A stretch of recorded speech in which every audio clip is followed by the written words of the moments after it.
Coucou à tous, j'espère que ça va bien. Moi, aujourd'hui ça va pas trop bien dans le sens où je me pose beaucoup de questions sur mon avenir, etc. Et il y a des moments où je peux pas faire le contraire en fait. Je suis humaine dans le sens où j'ai des pics en fait. Il y a des jours où ça va très bien et d'autres jours où ça va beaucoup moins bien. Là, j'ai démissionné de mon service civique parce que j'en pouvais plus, parce que j'avais trop de pression. Enfin, j'avais du mal à supporter la pression qu'on me donnait. Et j'ai jamais trouvé ça normal d'avoir autant de pression, en fait, dans un travail, dans une entreprise, etc.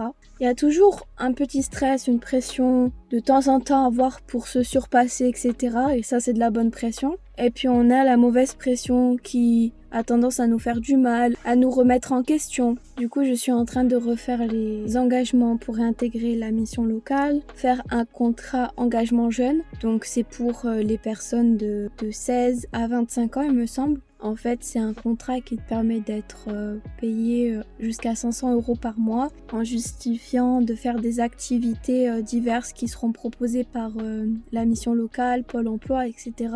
Pour les jeunes, pour qu'ils se découvrent et qui découvrent peut-être un métier qui leur plaît s'ils sont un peu paumés, comme moi en fait. Alors moi, c'est pas que je suis vraiment paumée dans mon projet, je sais ce que je veux, etc.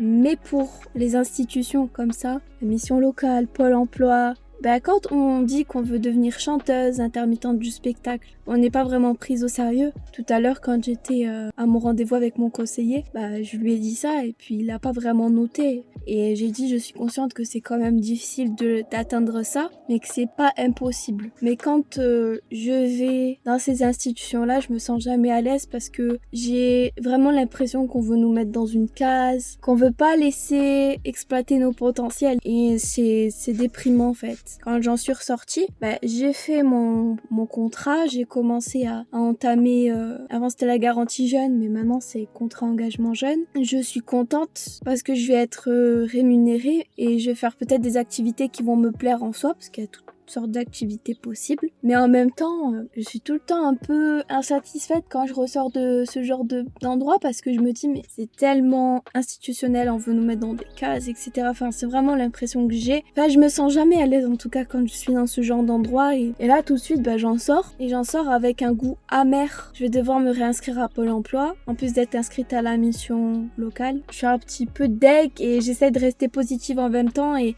ça c'est vraiment pour vous montrer que en tant qu'hypersensible, un jour ça peut être super bien et le lendemain ça peut être super mal. Je trouve pas qu'il y a vraiment de mal à ça, c'est notre société qui nous pousse à être vraiment au taquet tous les jours alors qu'on n'est pas des robots en soi. Et je sens une forme d'injustice dans tout ça, c'est vraiment dur en fait. Je vais vous faire une vidéo très prochainement sur mon service civique, sur ce que j'ai ressenti, les bonnes choses comme les mauvaises, etc. Du coup je vous retrouve quelques jours après dans ma voiture encore une fois. La dernière fois que je vous ai parlé, il me semble que c'était... pour vous c'était il y a 3 secondes, mais pour moi c'était il y a quelques jours, mais je sais plus exactement quand. Il me semble que c'était jeudi dernier. Et là aujourd'hui, à l'heure où je vous parle, on est lundi. Du coup, je revenais un peu sur mon état que j'avais. Et d'ailleurs, j'ai changé de couleur encore. En ce moment, j'ai vraiment besoin de changement. J'ai besoin de me redécouvrir aussi dans plein d'aspects. Et c'est vrai qu'en ce moment, ça va pas trop dans le sens où c'est pas que je vais super mal, mais que j'ai trop des pics en fait. C'est-à-dire qu'un jour je vais être super bien, des jours où je vais pas être trop bien. Et en fait, c'est mes pensées qui me bouffent en fait. C'est mes pensées qui me font chier quoi, vraiment j'ai des pensées qui sont toujours là à m'empêcher de faire des choses que j'aime bien. Par exemple, faire une vidéo pour moi c'est un peu plus dur en ce moment. Je réfléchis toujours à ce que je pourrais dire, ce que je pourrais faire, alors que je me dis tout simplement laisse-toi faire naturellement, dis les choses naturellement comme elles viennent en fait. Et c'est très chiant d'avoir cet aspect de contrôle en fait, de vouloir tout contrôler sur soi, c'est vraiment très chiant. Aujourd'hui ça va déjà mieux que la dernière fois. J'attends toujours un appel pour avoir mon contrat d'engagement jeune, comme je vous en ai parlé avant, pour pouvoir commencer les activités, pour pouvoir sortir un peu tous les jours. Là, c'est vrai que le fait que j'y vais plus au travail, enfin que je vais plus à mon service civique, ça chamboule un peu, même si je le veux pas, ça chamboule quand même un petit peu l'esprit. Je sors quand même, je vais voir mon copain, etc. Donc ça me fait quand même du bien, mais c'est vrai que ça suffit pas à mon développement personnel. J'ai vraiment besoin de faire des choses et tout, même si je stresse, même si j'ai un peu de la phobie sociale, enfin Je dis un peu, mais en fait, j'en ai vraiment pas mal quand j'y pense. Comme on dit, les médicaments, ils servent à estomper ça, mais quand on essaie de chasser le naturel, il revient au galop. Après, je suis pas du tout comme quand j'étais adolescente, je sortais pas du tout, j'osais même pas parler à la boulangerie, comme je vous disais dans ma toute première vidéo, il me semble, j'osais vraiment pas parler aux personnes, à personne en fait. C'était trop compliqué. Maintenant, c'est plus mon cas. Voilà, j'arrive à m'exprimer, il n'y a pas de souci avec ça. Mais j'ai toujours... En fait, il faut vraiment que je me mette en condition avant de sortir, que je fasse dans ma tête un genre de déroulé de comment pourrait éventuellement se passer ma sortie du jour, etc. Et ça, c'est épuisant moralement. J'aimerais être vraiment de ces personnes qui sortent, juste comme ça, sans réfléchir en fait. Juste sortent et puis point barre quoi, et qui ne se posent pas de questions. Là, je suis là toujours à me poser des questions et vraiment, c'est vraiment casse-couille, voilà. Il y a une autre chose qui me bouffe l'esprit, c'est mon père. Je veux pas parler en mal de lui, je veux juste constater la situation. Je vous ai jamais parlé de mon père sur ma chaîne, mais avec mon père, je me suis jamais trop bien entendue. Et depuis que ma mère est décédée, c'est compliqué parce que on essaye de se parler parfois, on essaye de s'expliquer sur ce qui va, sur ce qui va pas. Sa façon de s'exprimer à lui, c'est vraiment de s'énerver. Et moi, j'ai du mal à recevoir l'énervement, enfin l'agression. Je me sens très vite agressée quand on n'essaye pas de venir me parler, on n'essaye pas de me comprendre. Et ça, mon père, c'est ça, que ce soit avec moi ou avec tous mes frères et sœurs. Il n'essaye pas de comprendre la situation, il va plutôt nous dire « Ah, pourquoi tu fais pas ça? Pourquoi t'es pas comme les autres? Pourquoi t'es pas comme ci ?» En fait, il y a toujours cet aspect de comparaison qui est vraiment trop...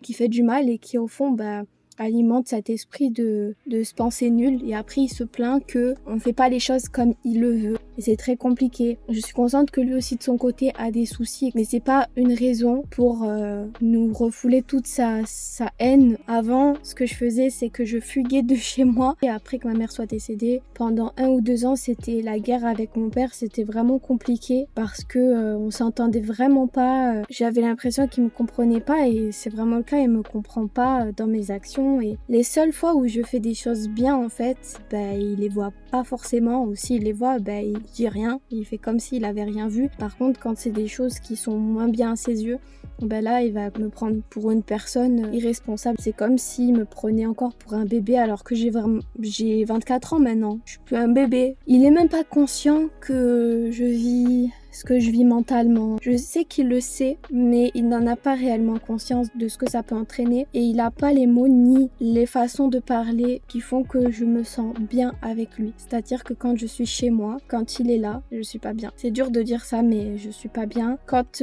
il sort ou quand il est ailleurs, je peux plus prendre soin de moi. J'ai moins cette boule au ventre d'avoir peur qu'il vienne derrière moi pour me dire quelque chose ou qu'il ait un regard qui fait que, parce que lui il s'exprime vraiment corporellement. Enfin, je veux dire corporellement, avec des gestes, des signes. Il a tendance à claquer les portes, il a tendance à avoir des gestes brusques, quand il est énervé, etc. Il veut se faire comprendre comme ça, mais c'est pas comme ça que j'arrive en fait à rester complètement calme. À l'époque, comme je disais, je fuguais, etc. Maintenant, j'essaye de discuter ou même d'être franche et même s'il faut lever un petit peu le ton, je lève le ton. Il y a des moments où on a l'air de se comprendre, mais j'ai l'impression qu'on se comprend pas et ça me fait de la peine. Ça me fait vraiment de la peine d'en parler comme ça. Mais c'est vraiment quelque chose qui me peine beaucoup. Des fois, je compare. Il faut pas comparer. On a les parents qu'on a, etc. Mais quand je compare avec d'autres personnes, leur père qui est très à l'écoute, etc. Je dis pas qu'il faut laisser tout passer, je dis pas que toutes les actions doivent être acceptées en fait. Je dis juste qu'il faut avoir la façon de dire les choses, il faut essayer de comprendre son enfant et malheureusement mon père, il a pas appris à nous comprendre, il a pas vécu avec nous comme on a vécu avec notre mère en fait. Notre mère avait des moments où elle en pouvait plus, voilà, elle avait des moments où elle parlait en mode oui mais oh voilà vous faites pas les choses bien, etc. Mais à côté de ça, elle nous donnait beaucoup d'amour. Donc ouais, c'est dur en fait. Dans ces moments-là, je me rappelle de ma mère en fait. Je me dis en fait, elle me manque énormément. Je sais qu'avec elle, j'aurais au moins eu de la conversation. Je sais qu'elle m'aurait peut-être pas compris sur tout non plus, mais elle aurait été empathique en fait. Je sais qu'à ce stade-là, je pense que j'aurai jamais de conversation avec lui et j'ai essayé d'engager de la conversation plusieurs fois, d'essayer de me faire comprendre plusieurs fois parce que on me l'a conseillé. On m'a dit voilà, essaye de comprendre plus ton père, etc. Moi, j'essaie de comprendre de mon côté, mais si ça va pas dans les deux sens, ben moi, j'arrive pas à suivre en fait. Quand j'en viens à un moment où j'ai juste envie de m'isoler chez moi, de le fuir entre guillemets parce que j'ai peur une potentielle réaction bizarre, un potentiel reproche, ben franchement, c'est dur à vivre. Là, je suis dans l'optique de vraiment vivre ma vie, de faire attention à moi, de prendre de l'indépendance, c'est vraiment ce que je veux, mais la vision que mon père a de moi est une personne qui peut-être n'est pas assez stable et qui fait n'importe quoi dans sa vie, et puis je sais qu'il pense forcément comme ça, et ça me fait de la peine qu'il puisse pas penser de moi que je suis vraiment quelqu'un qui peut être indépendante et quelqu'un qui s'en sort malgré tout, parce qu'il n'est pas conscient de tout ce que je vis psychologiquement. Moi, je suis consciente en quelque sorte de ce qu'il vit psychologiquement, mais j'ai du mal à avoir de l'empathie à 100% pour lui, parce que, même si j'ai de la culpabilité, parce qu'en fait, il n'en a pas pour moi. Puis il a eu beaucoup d'actions qui m'ont vraiment fait de la peine et qui nous ont fait de la peine à tous en fait. On est chacun de notre côté. Tous mes frères et sœurs, ils sont pas forcément proches de mon père. Il y a personne qui est vraiment proche de mon père. En soi, celle qui parle le plus, c'est moi. C'est moi qui parle le plus avec mon père. À côté de ça, il fait quand même des choses super bien. Enfin, il nous assume, il est présent, il s'occupe de la maison. Voilà.